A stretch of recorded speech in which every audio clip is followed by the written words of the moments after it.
Hello everybody and welcome to another video. I'm in a village right now which is located about 40 minutes drive from Vladimir. I've been here for the weekend with my friends and I'm just going to go for a bit of a little walk around the village and talk about some things that, well, I thought were real when I lived in the UK, but since living in Russia I realized that a lot of these things are complete lies, and it's interesting to understand how much these things are lies, things that we've been told, things that we're told to expect about Russia, which have been proven to be, completely the opposite.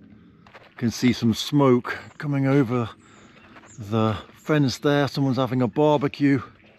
So I'm just walking around this little village now. Half of the people that live in this village are probably full-time. They've lived here and perhaps their parents lived here before that. Then we've got quite a few dachniki. Dachniki are people that come to the dacha typically at the end of spring, plant vegetables, maybe travel back and forth to the town, come here at weekends, and then in autumn they lock up the house and leave it and then come back again. So the population here will be a lot bigger in summer. And then also we've got quite a few new builds, new houses, people that have decided to, well, they've got a bit of money and they can buy a plot of land and move out to the village. Here we've got the letter boxes, the post boxes for the village. And over here, look, this house has got a well. You can see here they've got lots of little places where they plant vegetables and fruits.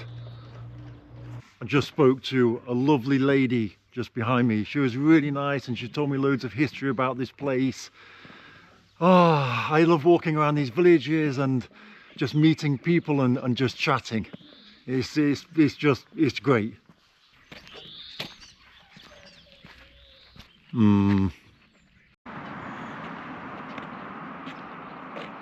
So the first lie that we're told in the UK, in my case, or in the US or in Europe, in probably most NATO countries, is that Russian news is propaganda and the things that they're going to tell you on the news in your country is the truth.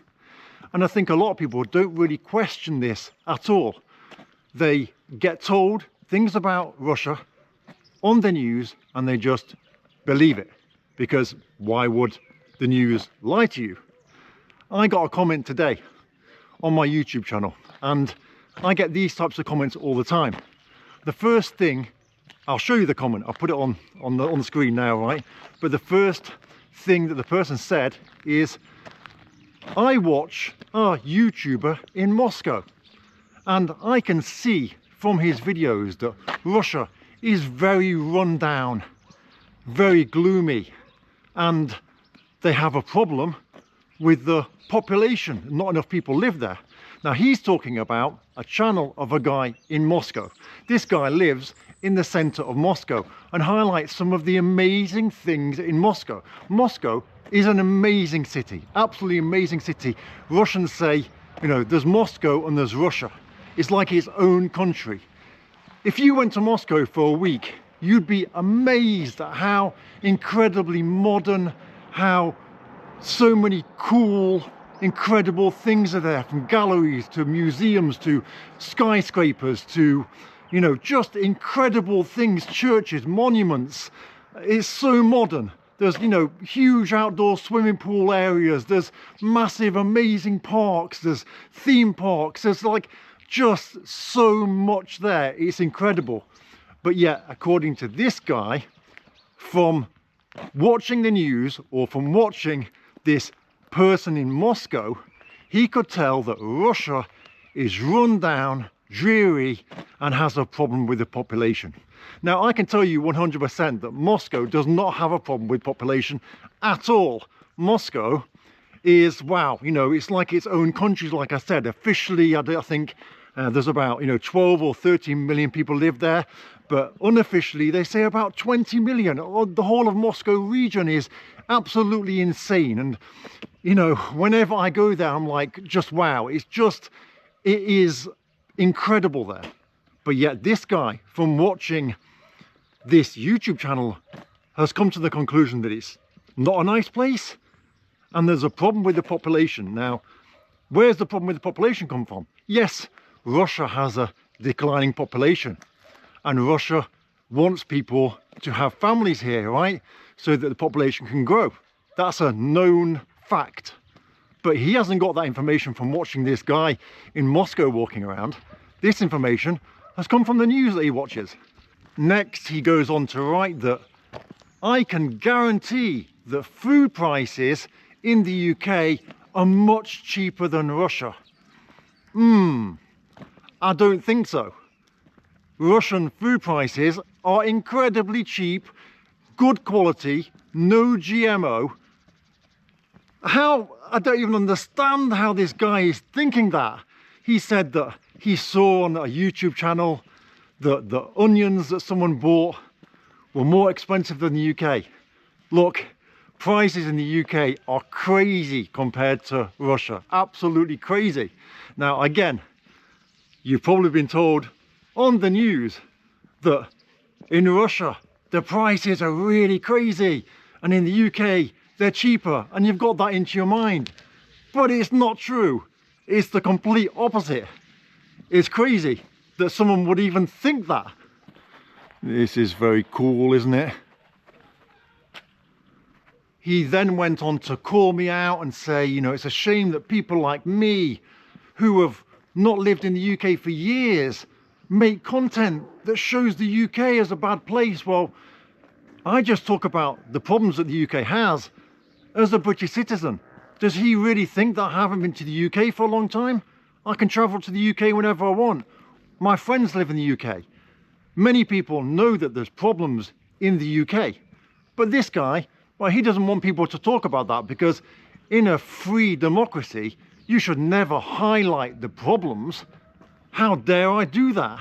How dare I talk about problems in the UK? Now, the funny thing is, I don't really talk about the problems in the UK. I've made a couple of videos about it. And on the video that he watched, I didn't talk about problems in the UK. I talked about people living where they want to live and being happy. And I don't care where a person lives. If you're happy in the UK, live in the UK. If you're happy in, I don't know, Pakistan, live in Pakistan. I don't care where you live. I was talking about how I want you to be happy with your life and make the right decision. And if you're unhappy where you live and talk about how you hate where you live, then make a change. I wonder what the plan is here, or was. So we've got lots of dogs behind the fence and we've got a couple of wild ones just chilling out here. They almost look like statues. We've got another one chilling out under there and another one under there. There's 4 altogether, blimey. We've got these massive houses here made from wood and then this tractor outside. Nice homemade slide for the kids, and in winter I guess they slide down here like a sledge, or pretty cool.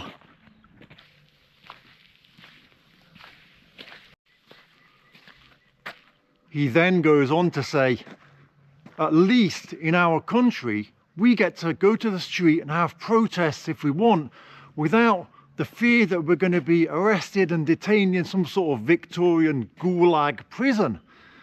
Well, this is really interesting because this is something that we look on from Russia and look at the kind of protests that you have, right, in the UK, in the US, and think that these are just a bit crazy. Like you'll have, I don't know, LGBT community supports Palestine, and all of the community will go to the streets and say, you know, we're against Palestine or we're against Israel. And then you'll have, at the same time, you'll have, you know, the Israelis there also protesting at the same time. You'll have the pro-Palestine LGBT community and you'll have the pro-Israel's supporters there, and you'll be shouting on the street and you'll all be going there and we're saying, you know, we support this, and the other ones will be saying we support that, and you'll all be waving your flags. And what difference does that make?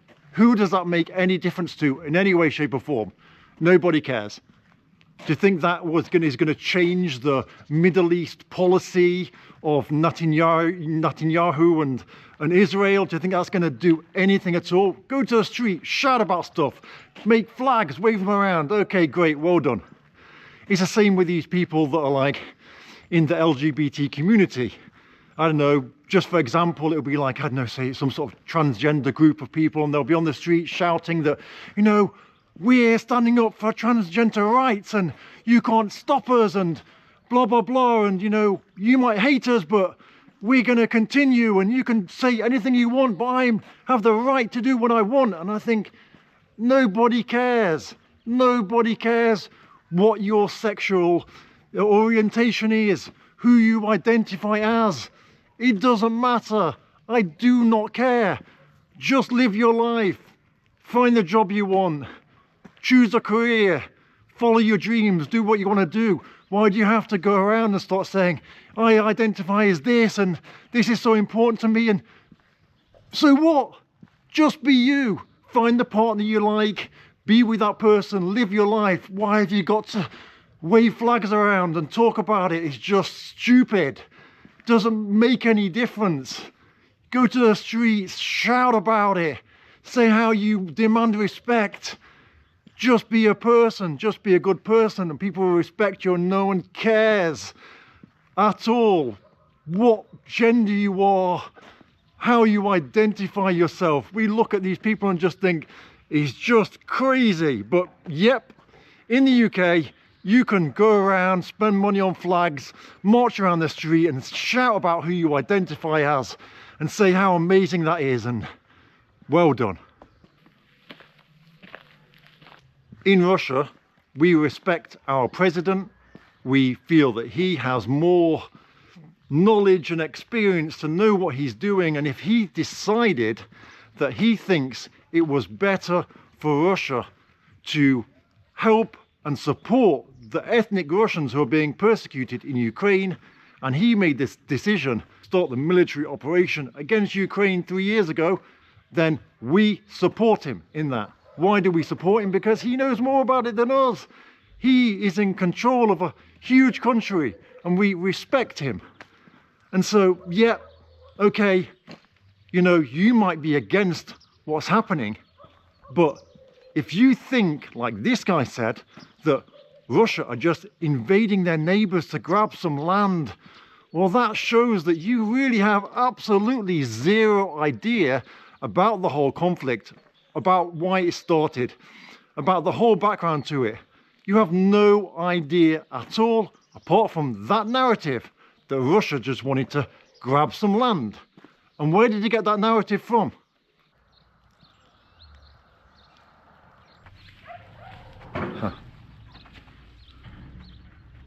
But okay, you're gonna go and protest against your country's wars, right?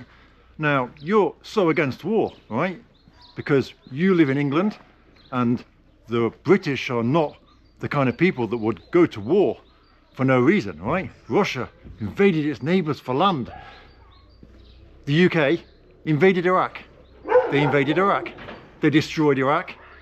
1 million people have died since Saddam Hussein has gone from Iraq, and Iraq is complete carnage and chaos. So many cute dogs just chilling out here, just guarding their patch of land. The UK invaded Afghanistan. The UK sent troops and helped with the war in Yugoslavia. The UK helped in Libya.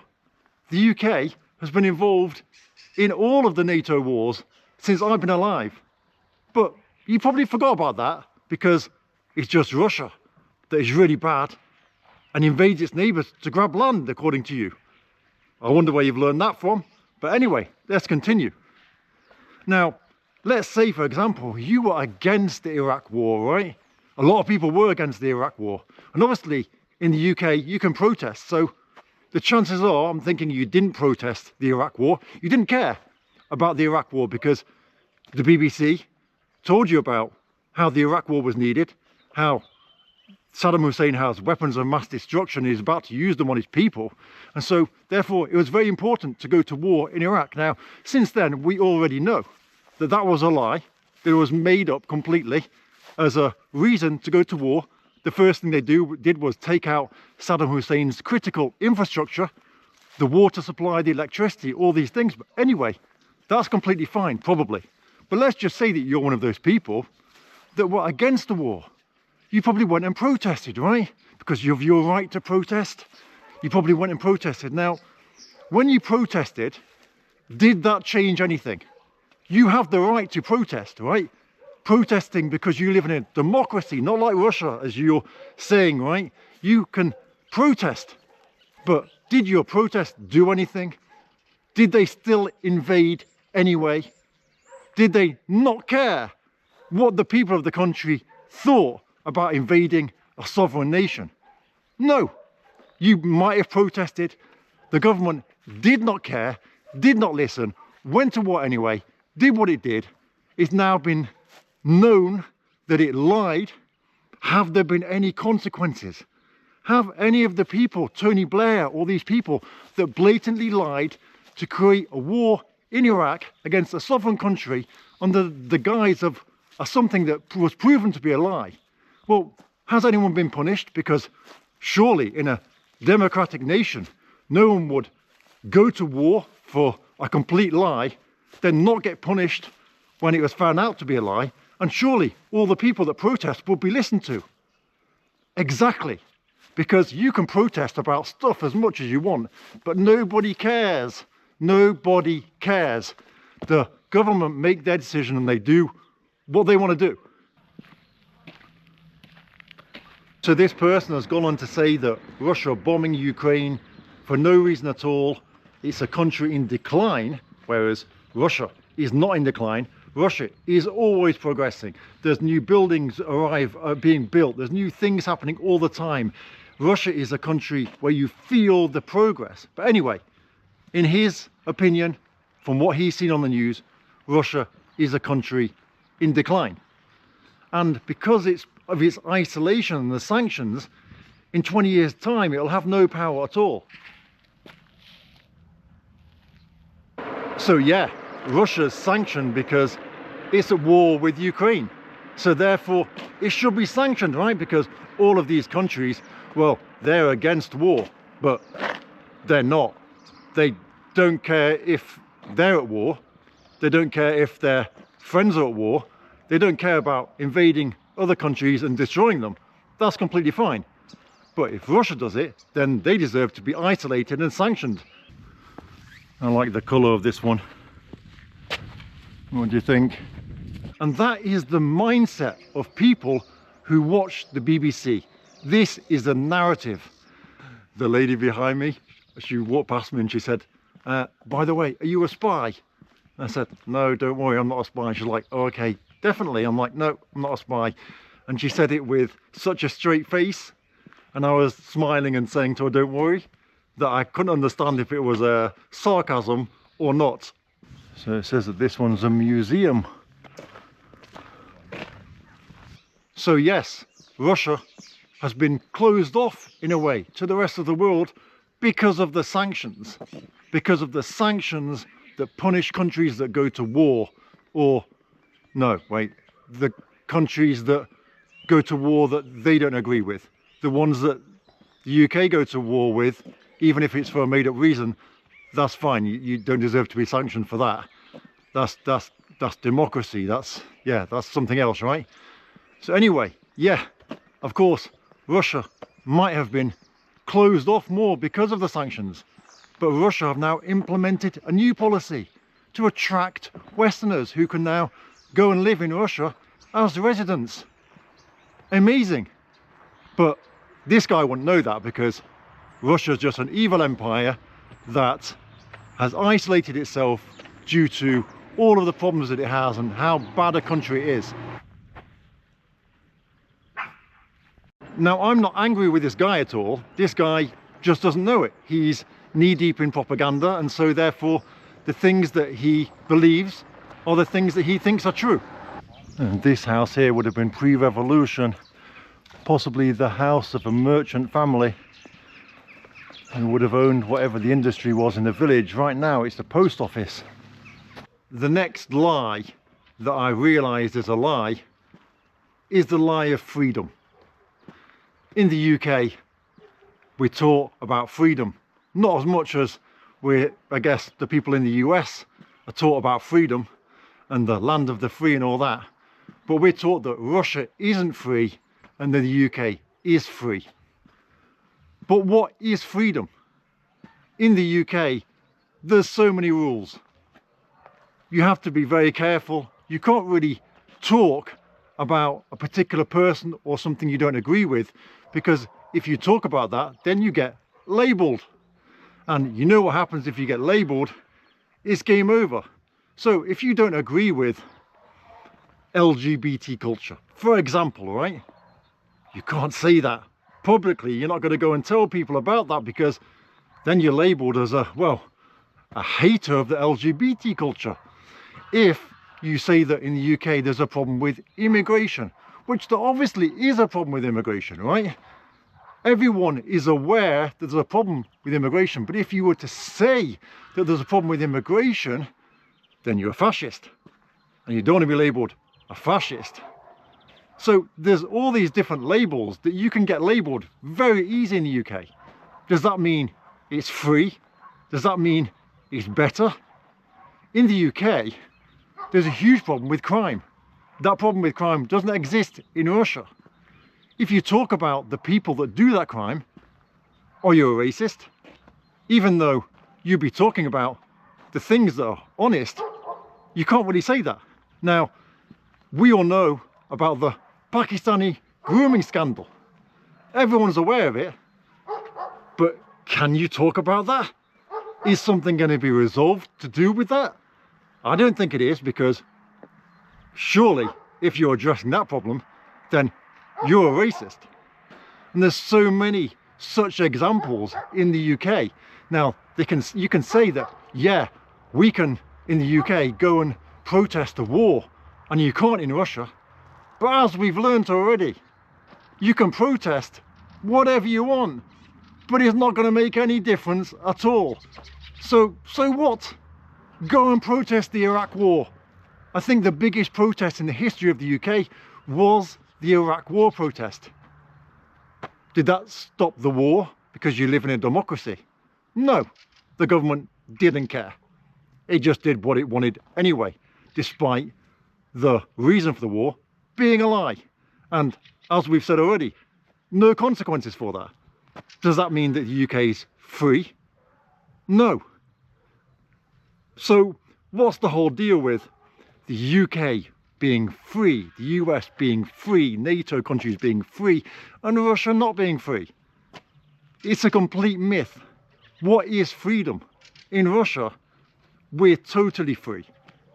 Does anyone remember when they saw one of these that was working? Perhaps it was a shop or a bakery maybe. The UK is rules-based, but do rules really help you? I guess in some ways rules make some sort of order, make things, I don't know, kind of easier. But when you start having too many rules, well, it makes it stupid. It makes living very difficult.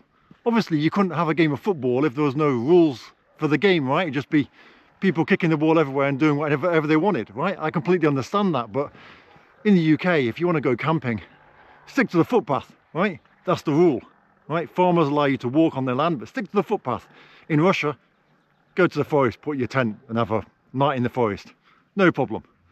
Now, obviously, some rules are going to help. It's always good to have some rules, but then some rules just make life crazy. This one's definitely abandoned. One of my family members recently attended the school nativity play. Now, they wanted to take photos of their kids or take a video of their kids in the nativity play, but they weren't allowed. They're the rules, because some of the parents of the children, well, they were against families taking pictures where their kids could end up in the frame of the picture or in the video, and they were against that. That's ridiculous. in the UK, you can't film the nativity play to show your kids when they're older, the nativity play that they were in when they were kids, because the rules are that some people don't like it and might be offended by that. It's ridiculous. Who are you protecting people against? You're protecting against paedophiles? Do you think that somehow the nativity play film might get online and then some paedophile might watch the nativity play and enjoy himself? It's a bit weird. Rules such as the standard of playgrounds and things like that, obviously they're great, right? They're going to stop people from being injured. But I personally like how things were in the 80s when I was growing up. A lot less rules. I think kids these days, well, they live in a place where they're scared to break the rules. There's so many rules these days. So in Russia, there's common sense rules in Russia. And so I think that Russia is more free than the UK, because here we have common sense which dictates how things should be done. And we don't have a million rules that prevent us from having fun and being allowed to criticize things that we don't like.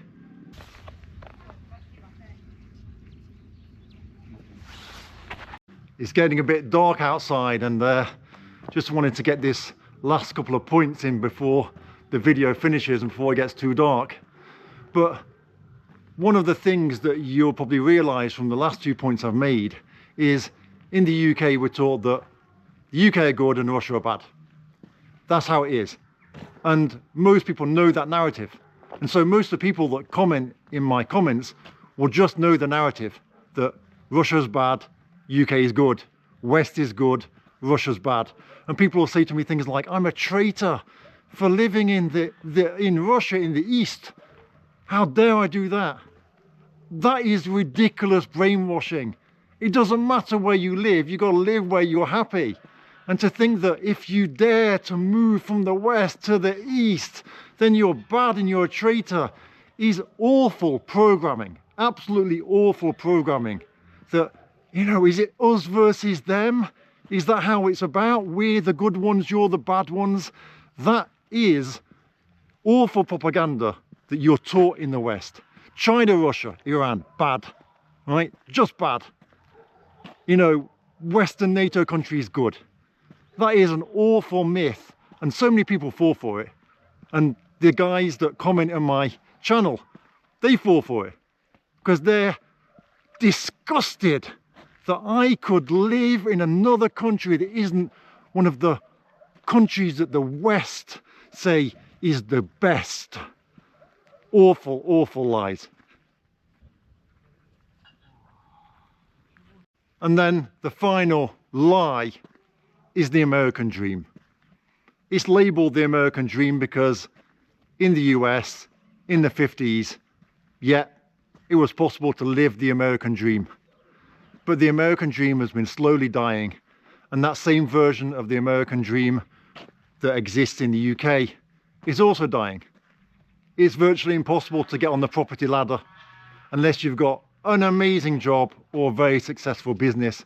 It's very difficult to live that promised American dream that our parents and grandparents lived. The American dream is dying. It's frustrating and annoying because there's no real reason for it. There's no real reason that property should be so expensive.